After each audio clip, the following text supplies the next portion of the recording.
When the big Pokemon boom happened, it was insane and you couldn't find product to save your life. And you felt a need to buy whatever single product you could find. Now I feel like a lot of people still have that mindset. I know there's a lot of stuff sitting on the shelves, but I feel like a lot of people are buying random things and I did the exact same thing. But in the last year, I've learned a lot of things that I should not be investing my money into. And today we're going to go through this list that I made of the top 7 things that I'm just not investing my money into anymore. So, first one on the list, this one's going to be a little controversial, but it's every single UPC. I used to think, it's a UPC, it's a very special product. Buy every single one. I have all the newer ones.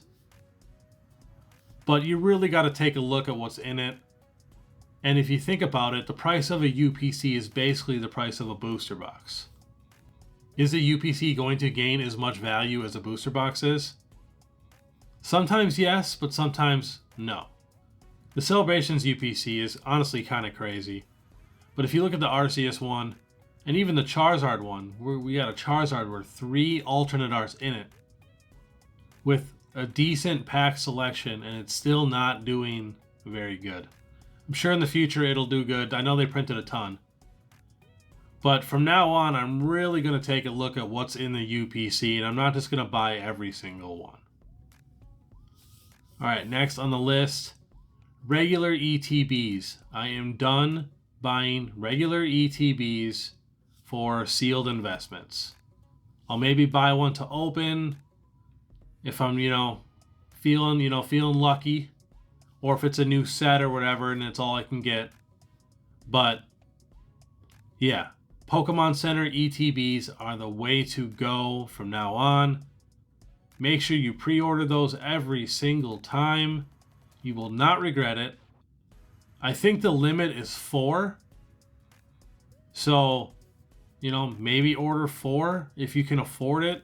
But I would say at least 2, 3 and 4 would be best, obviously. But yeah, just because you're getting both promos, and 2 extra packs, there's no point on the secondary market to buy the regular ETB over the Pokemon Center one unless you just can't afford it and you're just looking for something cheaper. And I will say all of these have exceptions. If you're getting a regular ETB for $25, buy it every single time. All of these things, if you get it for a crazy good deal or on a crazy good sale, buy it. Even though the regular ETBs are technically a little bit better than they used to be in Sword and Shield, now they got the extra pack with the good alternate art or illustration rare, but still, just do the Pokemon Center. I promise you will not be disappointed. Alright, next on the list, singles. Obviously, we all know not to buy singles right away, right when the set comes out. But honestly, after seeing what happened to the Sword and Shield alternate arts and how the price has just crumbled, I'm honestly going to try to wait maybe a year or 2 for some singles, because you almost want to wait for the new generation or the new gimmick to come out, because it's insane how cheap these Sword and Shield alternate arts are compared to what they were. And I really don't think there's that many less people in Pokemon. I just think there's a lot more cards and people like newer things. So a lot of people are buying special illustration rares and stuff like that. So I'm going to be waiting quite a while to be purchasing singles, unless I'm like at a card convention or something like that. Or I buy Pokemon card lots on eBay. So unless I get a good lot on eBay where I'm paying $1 a card or whatever it is, then that's fine. But I think you guys should definitely wait to buy singles. Just open a few things right when the set comes out. You get a little bit of that new. And then just wait, because then there's one good thing too about waiting. If you wait a year or whatever it is, and you still really want that card, you really like that card. So I would definitely recommend looking for lots if you do want singles right away. On eBay, Pokemon card lots, you can just find good bundle deals. All right, next on the list, we got build and battle kits. I actually really like build and battle kits.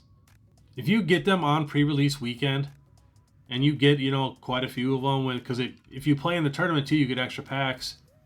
Those cards are very valuable. There's a lot of people who buy cards early. They'll buy them to get them graded, to make more money. Or you can get them graded yourself. So I always recommend buying build and battle kits on pre-release weekend, because if you do want to sell some singles and save up for a booster box or whatever it is, whatever you want, definitely do that. But for keeping long-term investing, they're really not the best. Even like really good build and battle boxes, are like $120. I think $200. Like nothing super insane. I know that does sound kind of crazy, but those are like sets that have not been printed a ton like these have, and are pretty rare. So I would probably just stay away from those. Just picking up a random one here and there to open. But like I said, they are super great in the beginning, especially the decks that it comes with. Sometimes you can sell those decks for $15, $20, $10, shipping too, because they're kind of annoying to ship. But those are great right away in the beginning when the set comes out. Definitely pick those up. All right, next on the list, we got loose packs. Now I have a good amount of loose packs, and I have them bubble wrapped, but they do take a beating compared to anything else. Like, they're not very protected at all. So I would recommend buying sleeve boosters. And usually they're almost like the same exact price. And another good thing about them is they got the holes so you can hang them up, So that's another bonus. Unless you're getting them for a really good deal or you're like splitting them with a booster box. I've done that actually a few times. That's why I have a lot of these, the loose packs. We've bought booster boxes and split them. And I always tend to keep my stuff more sealed. I didn't really need what was in the set, so I just kept all my packs sealed. He opened his. We at least know that they all came from one booster box, so that's good. Another thing too, it's a lot easier to weigh packs without the sleeve booster on it, so definitely look out for that. Next on the list, we have collection boxes. Be picky with these collection boxes. They get damaged so easily, they're so annoying to ship. It's got to have solid promos, and it's got to have an awesome pack selection. Otherwise, just don't waste your money on it. Buy something else that we know will do better.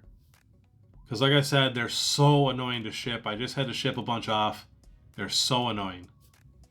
There are some nicer mid-tier collection boxes, but for the price that they are, you can almost get a Pokemon Center ETb, something like that. And I know it can be tempting to pick those up. It'll have a decent promo, decent pack selection, but just save your money. Get something else. It'll be worth it.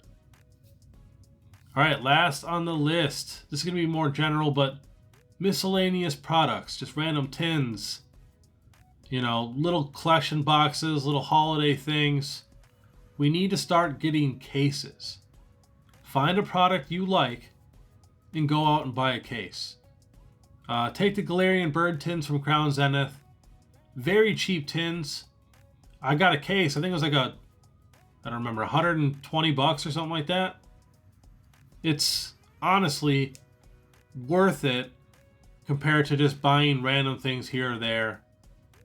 Then you got a whole closet full of random things and nothing really stacks good together and things get damaged so easily. It's honestly crazy how easily these things get damaged. It's nuts. So cases, and like I always say, try to get your cases from your local card store so you know it's legit. But yeah, especially when they just come out with these random new things, you feel like you gotta get it. Just don't. Find the product you like, get a case. You will be so much happier sitting on cases, I promise you. May not look as cool, but when you get into case collecting, brown boxes look awesome. And I did want to throw this bonus one in here. Graded cards. I am done buying modern graded cards. I am going to wait. If there's something super special that I just am obsessed about, I will pick it up. But otherwise, I am waiting a good year or two at least, because the prices on the alternate arts, those graded cards also fell a ton. You can pick up a ton of awesome Sword and Shield alternate arts. PSA 10 for under $100 now. Those Sword and Shield alternate arts are so hard to pull compared to our new special illustration rares. I feel like people are forgetting that. They were so hard to pull. It was crazy. Now your special illustration rares are not that tough to pull. So I would recommend probably not picking up any special illustration rare PSA 10s. You know, next year we could be doing something a little different. It could be better. And they're going to be dirt cheap.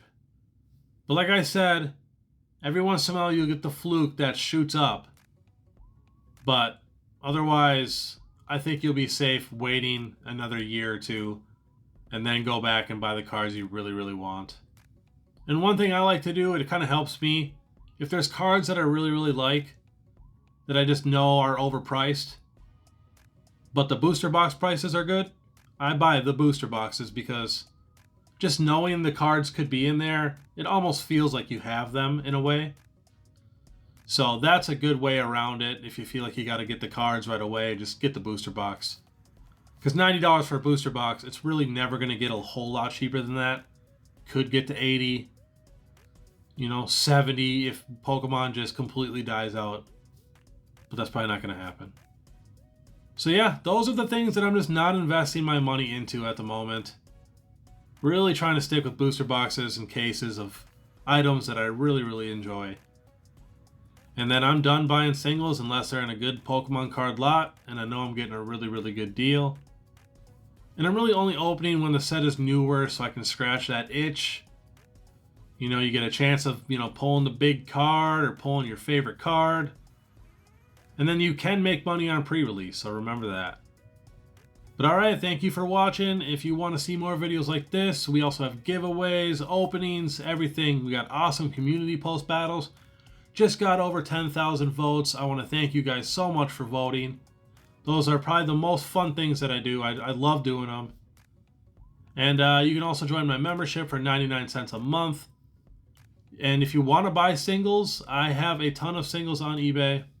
But alright, have a great day. See you later.